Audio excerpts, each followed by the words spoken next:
ខ្ញុំតែងបដៅកូនរបស់ខ្ញុំថាកូនធ្វើមនុស្សដាច់ខាតកុំរៀនខ្សែលើជាមួយអ្នកដទៃមនុស្សគេមិនល្ងងទេនៅពេលកូនខ្សែលើគេម្ដងគេអត់និយាយអីទេគេទុកមុខរកគ្នា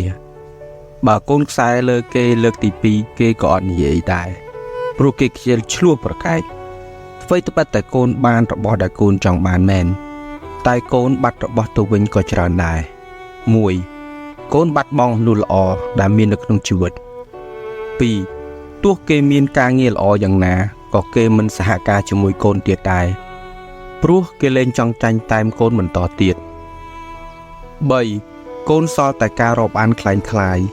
មានន័យតែពេលជួបគេញញឹមដាក់ពេលបាត់ទៅវិញគេនិយាយដើមកូនប្រាប់អ្នកដទៃដូច្នេះចូលកូនយកតែអ្វីដែលកូនត្រូវបានទៅបានហើយហាមដាច់ខាតខ្សែលើចំពោះអ្នកដទៃ